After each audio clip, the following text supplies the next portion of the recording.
Early in the morning of 13 February 1692, in the aftermath of the Glorious Revolution and the Jacobite uprising of 1689 led by John Graham of Claverhouse, a massacre took place in Glen Coe, in the Highlands of Scotland. This incident is referred to as the Massacre of Glencoe, or in Scottish Gaelic Mort Glencoe, or Murder of Glencoe. The massacre began simultaneously in three settlements along the Glen, Invercoe, Invergan, and Achnacan, although the killing took place all over the Glen as fleeing MacDonalds were pursued. 38 MacDonalds from the clan MacDonald of Glencoe were killed by the guests who had accepted their hospitality, on the grounds that the MacDonalds had not been prompt in pledging allegiance to the new monarchs, William and Mary. Another 40 women and children died of exposure after their homes were burned. Background: in 1688 William, Prince of Orange, accepted an invitation to take the throne of England, glad to enlist English help in his wars with France. The Scottish Parliament was more cautious and requested letters from him and James VII. James' response displeased the Scots, and persuaded them to accept William as their king. In response, John Graham, 1st Viscount of Dundee, led a force of Scottish Highlanders in Jacobite uprisings in an attempt to return the throne to James. Viscount Bonnie Dundee was killed at the Battle of Killiecrankie, and the Jacobites were subsequently defeated by the Scottish Cameronian forces at the Battle of Dunkeld. On their way home from this battle, the Masurans of Glencoe, together with their Glengarry cousins, looted the lands of Robert Campbell of Glenlyon and stole his livestock, increasing his problems with gambling debts and forcing him to take an army commission to provide for his family. In his subsequent appeal for compensation, Campbell showed he clearly believed the Glengarry men to be the more culpable, making no mention of Glencoe. The Scottish Jacobites were heavily defeated at the Hawes of Cromdale on 1 May 1690, and James was defeated on 1 July 1690 at the Battle of the Boyne in Ireland. Oath of allegiance to William. On 27 August 1691, William offered all Highland clans a pardon for their part in the Jacobite uprising, as long as they took an oath of allegiance before 1 January 1692 in front of a magistrate.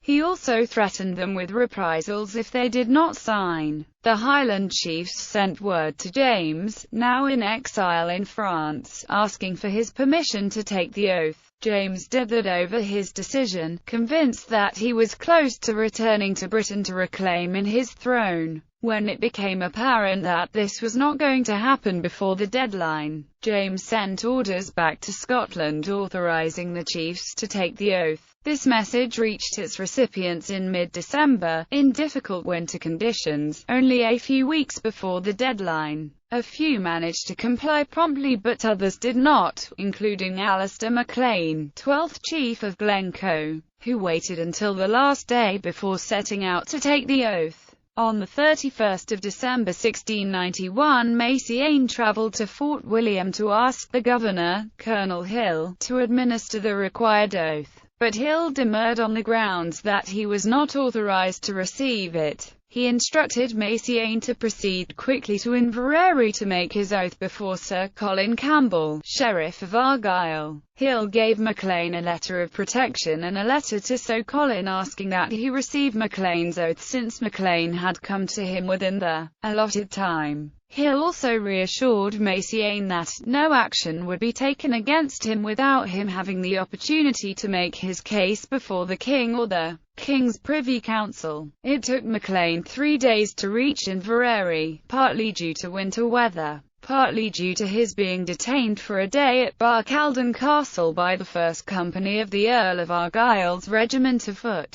at the command of Captain Drummond, as a ruse to delay him. On arrival at Inverary, he then had to wait 3 days for the arrival of Sir Colin, who was spending the new year with his family across the waters of Loch Fyne. Upon his return, Sir Colin reluctantly accepted MacLean's oath. Maclean had satisfied the spirit of the oath, and was confident there would be no action against him or his people. However, he reckoned without the Secretary of State over Scotland and Lord Advocate, John Dalrymple, Master of Stair. Dalrymple was a lowlander who disliked the Highlanders and thought their way of life was a hindrance to Scotland, which he thought would be better served in union with England. According to Macaulay, John Campbell, 1st Earl of Breadalbane in Holland, a senior member of the Campbell clan, saw an opportunity for revenge, not only for the many decades of raids and theft of livestock from the lowland Campbell clan, but also in the fact that Maclean had been late in taking the oath of allegiance. While in London, Breadalbane, along with his cousin Archibald Campbell, 10th Earl of Argyll, found a willing accomplice in the form of the Master of Stair. The Master of Stair was disappointed in the fact that the Jacobite clan leaders had taken the oath of allegiance. He had been hoping that they would have declined, so as to give him the opportunity to execute a plan which he had already drawn up in December to break the clan system. Maclean's certificate was deemed to be irregular, and the Master of Stair persuaded King William in London to sign an order to extirpate the MacDonalds of Glen Coe. Stair persuaded King William that the order was designed to root out a den of thieves in the valley of Glen Coe.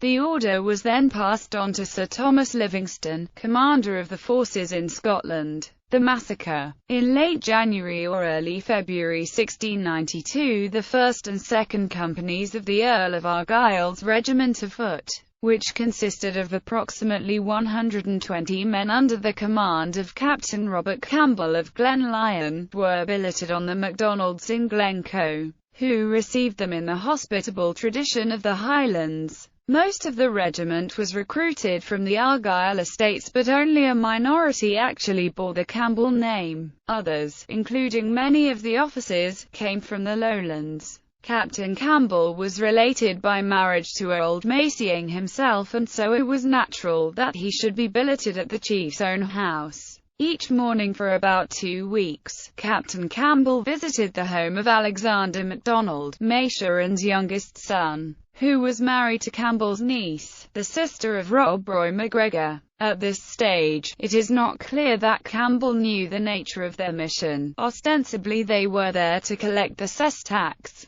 a property tax or assessment instituted by the Scots Parliament in 1690. The planning was meticulous enough for them to be able to produce legitimate orders to this effect from Colonel Hill, the man who had tried to help Massacre complete his oath in the first place, thus dispelling any suspicions the MacDonalds may have had. However, it was Colonel Hill who issued the orders to begin the massacre 2 weeks later. On the 12th of February 1692, Captain Drummond arrived. Due to his role in ensuring Massacre was late in giving his oath, Drummond would not have been welcomed. As the captain of the 1st Company of the regiment, the Grenadiers, he was the ranking officer, yet did not take command. Drummond was bearing instructions for Robert Campbell, from his superior officer, Major Duncanson. He spent the evening playing cards with his unsuspecting victims and upon retiring, wished them good night and accepted an invitation to dine with Massacre, the chief. The following day, Alistair Massacre was killed while trying to rise from his bed by L.T. Lindsay and Ensign Lundy, but his sons escaped, as initially did his wife. In all, 38 men were murdered either in their homes or as they tried to flee the glen. Another 40 women and children died of exposure after their homes were burned. The first clansman to be killed was Duncan Rankin. He was shot down as he tried to escape by crossing the River Coe near the chief's house. Elsewhere, various members of the 2 companies found ways of warning their hosts.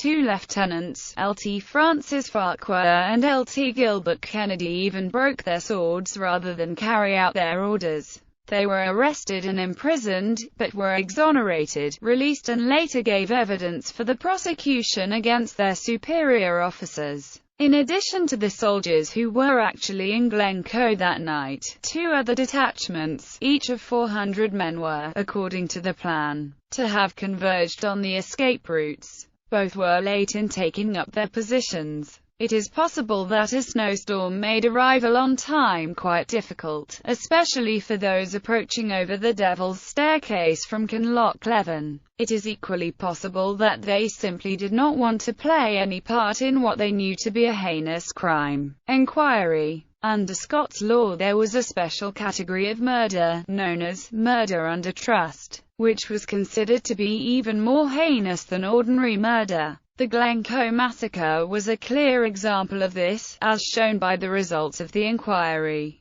Though the command of superior officers be very absolute, yet no command against the laws of nature is binding, so that a soldier, retaining his commission, ought to refuse to execute any barbarity, as if a soldier should be commanded to shoot a man passing by inoffensively upon the street. No such command would exempt him from the punishment of murder. The challenge to the inquiry which had been established was to apportion blame on those responsible for the massacre, and yet the orders which led to it were signed by the king himself, who could not be seen to be responsible. The scandal was further enhanced when the leading Scottish jurist Sir John Lauder, Lord Fountainhall, was, in 1692, offered the post of Lord Advocate but declined it because the condition was attached that he should not prosecute the persons implicated in the Glencoe massacre. Sir George Mackenzie, who had been Lord Advocate under King Charles II, also refused to concur in this partial application of the penal laws but, unlike Fountainhall, his refusal led to his temporary disgrace.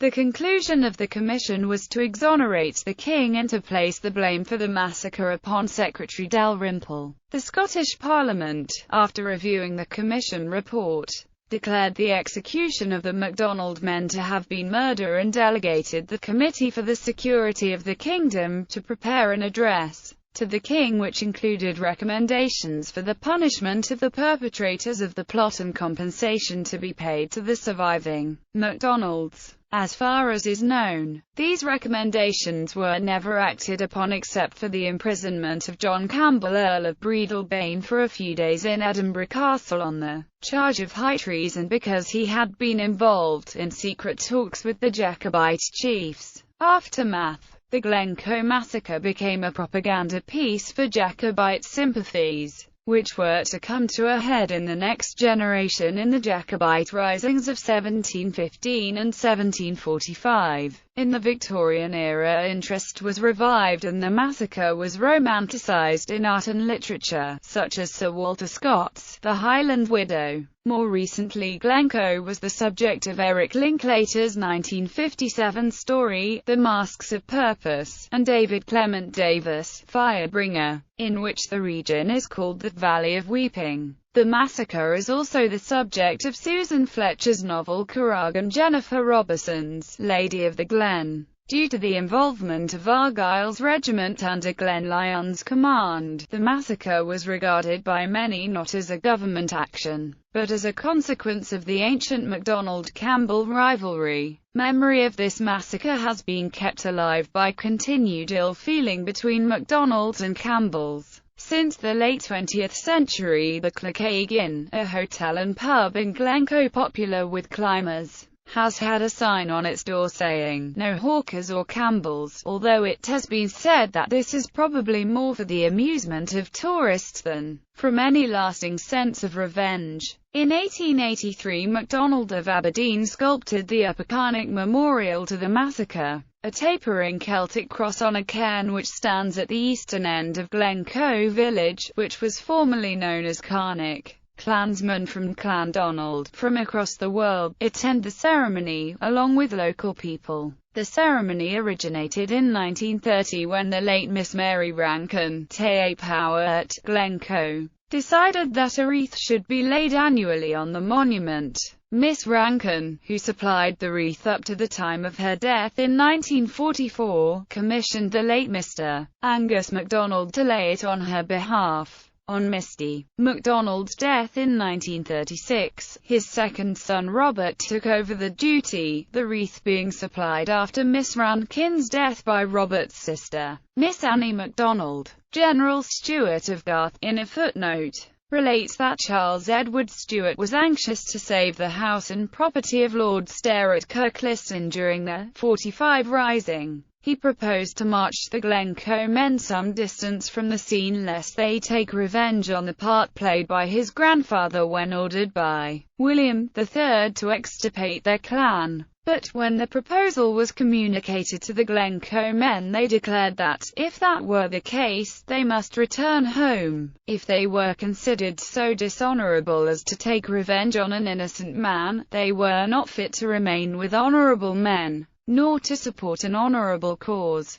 It was not without much explanation, and great persuasion, that they were prevented from marching away the following morning. In literature, the T.S. Eliot poem, Rannoch, by Glen Coe, refers to the event, as does the modern ballad by Jim MacLean with the refrain, "Cruel is the snow that sweeps Glen Coe and covers the graves O'Donnell." In fiction, the Glen Coe massacre, along with the murder of the Douglases at the Black Dinner of 1440, inspired the events in the novel A Storm of Swords by George R.R. Martin, known as The Red Wedding, which has become one of the most memorable events of the book series. The Australian poet Douglas Stewart wrote 2 poems from Glen Coe, which include the verse, "In daylight golden and mild, after the night of Glen Coe, they found the hand of a child, lying upon the snow." In popular culture, the Game of Thrones episode, The Rains of Castamere, adapted from a part of George R.R. Martin's novel A Storm of Swords, features the scene, The Red Wedding, inspired by the events.